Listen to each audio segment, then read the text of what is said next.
The Bureau Boys is an improvised detective serial.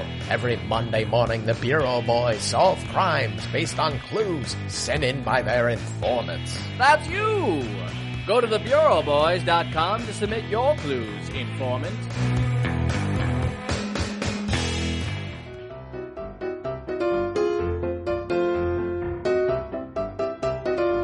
Thanks to informant Angeline for this week's clue. Leaf.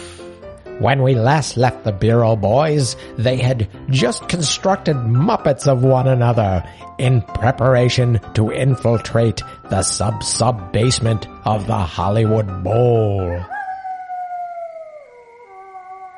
I think I just heard a wolf cry in the moon. Detective Riley, hold me. Detective Riley holds the Muppet version of Detective Potter for in the desert. It is very, very dark.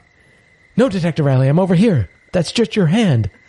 Get over here. I just puffed this little Muppet up with so much fluff. It really felt like the real thing. Thank you so much. Okay.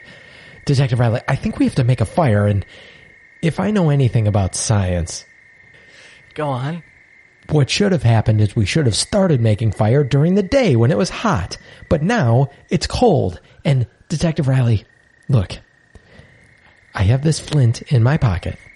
Yeah. Are you going to say, is that a flint in your pocket, or are you just happy to see me? Or can I just continue with this lecture? I'm too scared to make any jokes. Continue. Okay, so Detective Riley, here's what I'm going to have to do. I'm going to have to bury you in the sand up to your neck. Okay. The sand is going to keep you warm, Detective Riley, okay? Do you understand? What if the fire ants come? We haven't made a fire yet, so why would the fire ants come? Good logic. So Detective Potter buries Detective Riley in the sand up to his head. Are you warm? I'm just surprised you did that hole so fast, Detective Potter. Well, furiously digging those arms. Thank you so much. In the moonlight. Looking up at you. Sorry, it's just in the moonlight, all that hair, muscle. You look, and that raw snout. You take on some characteristics of a werewolf, if I do say so myself. Detective Potter howls at the moon. As the clouds clear, we see that the moon is full. Detective Potter, you're changing your legs. Detective Riley watches in horror as Detective Potter transforms into a beastly version of himself.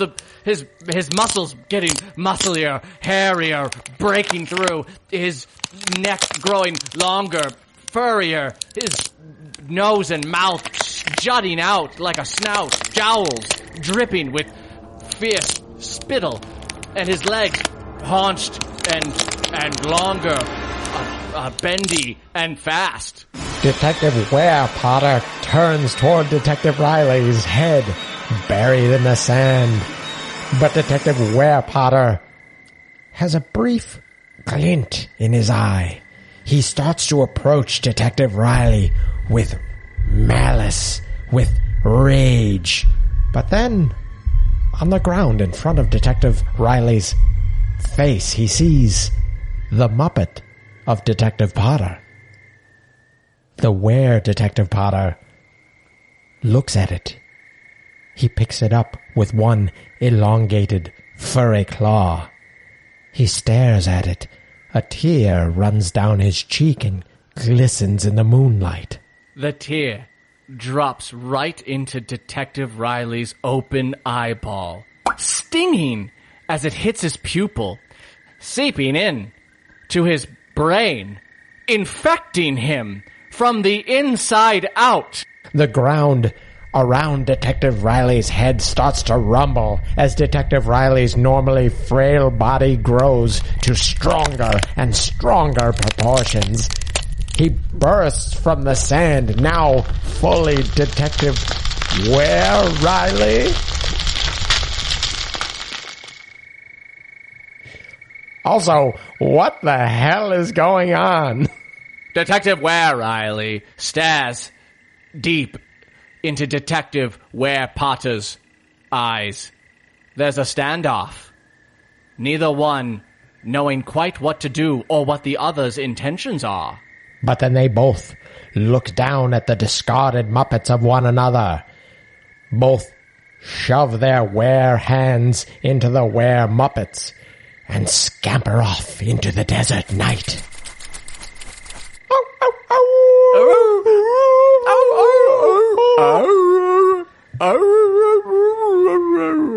The next morning dawns. Detective Riley and Detective Potter awaken, holding one another, blood smearing over their lips and chests. Their shirts have been torn off throughout the night. They are carcasses of jackrabbits, wolves, coyotes, scattered around them.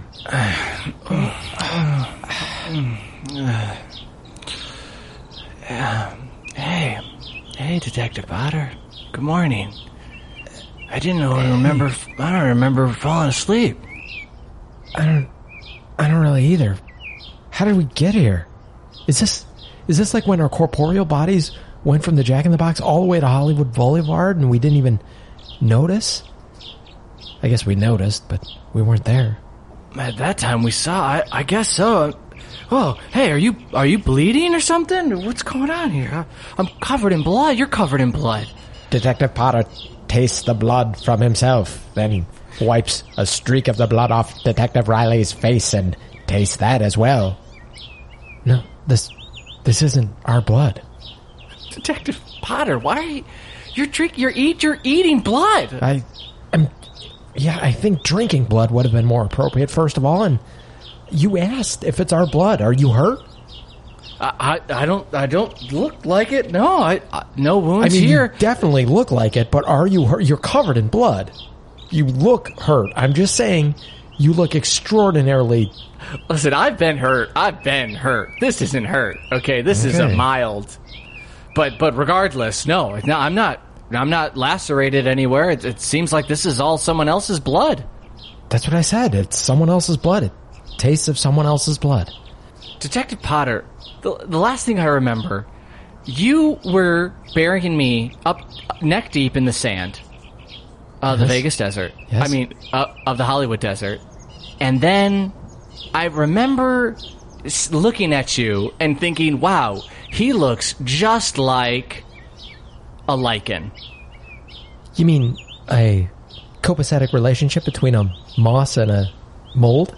I mean the mythological creature that is once a man and then transforms into a wolf on a full moon. That's what I mean. Well, that's weird. Hey, Detective Riley, do you think maybe we should never talk about this again? Yeah, let's just sweep it under the rug and pretend it never happened, and 28 days from now, maybe we'll revisit it. Detective Riley, here's my question. We were on Hollywood Boulevard, correct? Yeah, we were searching for directions to the Hollywood Bowl. Okay, well, I just wanted to point out that the Hollywood Bowl is only about a mile away from Hollywood Boulevard, and there's really no desert between there and here, so how did we end up here? We must... What? What is it? Well, it's just... I don't know. I am truly stumped. I, too, am completely stumped, Detective Riley. Well, I mean, look around us. The Bureau boys do look around them, and they see an amphitheater off in the distance. Detective Riley, is that the Hollywood Bowl? I've never seen it without a bunch of people around. I've never seen it at all in person. I mean, it could be the Hollywood Bowl. What other sort of, I don't know, concert hall would be out here? And somehow, we must have unconsciously brought ourselves here through the night and seemingly got hungry. Yes, unconsciously, for sure. It's definitely not like either one of us have been experimenting on wolves or wolves' blood or coyote blood or anything like that. It's certainly just a coincidence that it's the full moon.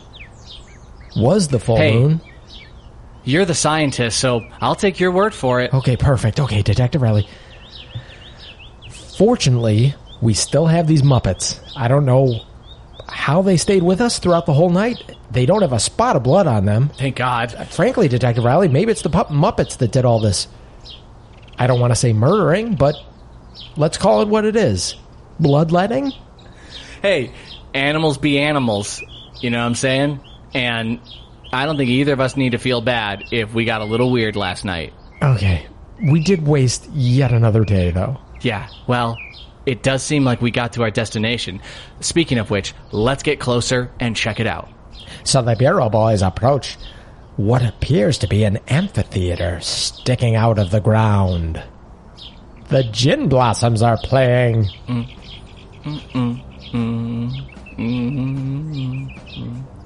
Detective Riley, is that a gin blossom song, or? I just making up my own tune, just getting into the mood. I'm kind of feeling like having some fun. What a weird time for a concert. I feel like it's early in the morning. Look where the sun is, Detective Riley. Detective Riley stares directly into the sun. Yeah! No, Detective Riley. No, don't look directly at the sun. Just get an idea of where the sun is. It's low in the horizon. That's okay. My eyes have adjusted. I've been staring at the sun since I was 6 years old. Detective Riley, Staring at the Sun is a U2 song, not a Gin Blossom song. You're the music buff. Thank you for acknowledging that. And speaking of music, it doesn't sound like it's, I don't know what you'd call surface level, you know? Like it's kind of muffled. I agree. The Bureau Boys approach the Hollywood Bowl. There are no concert goers, which is not that unusual for a Gin Blossoms concert, but you'd think there'd at least be a tech guy or something standing around. As they approach the stage, they see that the Gin Blossoms are two-dimensional. Detective Riley, these are cardboard cutouts of the Gin Blossoms. Damn. I was really hoping to get an autograph. I'm not a big fan, but, you know, you can't miss an opportunity like this. And you do have that autograph book. I get it. Yeah. Detective Potter approaches the front man of the Gin Blossoms, who is clearly named Alan Johnson. He pushes him over. What appears to be a cardboard cutout just tips over and topples onto the stage as the music continues. I thought I heard when you pushed that little cardboard cutout of Johnson there, it seemed like I heard some kind of bolt, a latch, something happened. Hold on, I'm gonna push over the drummer. So Detective Riley goes up to the drummer, who's obviously named Terrence Bakerfield, and pushes him over. Detective Riley, when you push over one of my favorite drummers of all time, Terrence Bakerfield, I noticed when the cardboard hit the ground, it made sort of a hollow resonance. There's only the bassist left. You talking about Gerald Farthenson? The best damn four-string player this side of the West Coast. You're goddamn right. The Bureau Boys leap into the air and high-five. All right, let's give them a shove together. On the count of three. Wait, you know what, Detective Riley? You go ahead and do it. On your own count. All right. Wow. Okay, Detective Riley, are you ready? I am Detective Riley. Okay, on the count of three. Now, I'm just gonna count down, and you're not gonna count, okay? Okay, Detective Riley. Okay, here we go. 3, 2, 1. Oh, come on! I said you weren't gonna call. I was gonna count to. So Detective Potter walks up and pushes over the bassist, revealing a trapdoor beneath him. Detective Riley, you were right. That latch. It's opened a door, a trapdoor. And look, right there on there's a little staircase, and next to the staircase there's a little arrow with some lettering that says, down to the sub-basement. How convenient, Detective Riley. Detective Riley, before we consider going down here, have you noticed how much time we've spent on this case underground? I feel like there's been a sub-basement or some sort of hidden cavern or some sort of underground tunnel or Muppeteer's lair, something all over this case. It's almost like you could call it a theme. Very good point, Detective Riley. As Detective Riley says the word theme, a moth flies up from the sub-basement, carrying a leaf in its mandibles. It drops the leaf at Detective Riley's feet. There's a little note written on the leaf. tiny writing has also been a theme, Detective Riley, of this entire case. You're right. And, well, let's see what this note said. So Detective Riley bends over and gingerly picks up the fragile leaf. Using all of his strength. Okay. Yeah, clear your throat before you get into it. It says... You good now? You want some water? Yeah. You got a little... We were out in the desert all night. I got a little blood it's clotting in the back of my throat. Clear it all out, because I'd hate to have you do it right in the middle of when you're trying to talk. Okay, here we go. It says, come and get us, coppers. The Bureau boys stare down into the hole looming before them.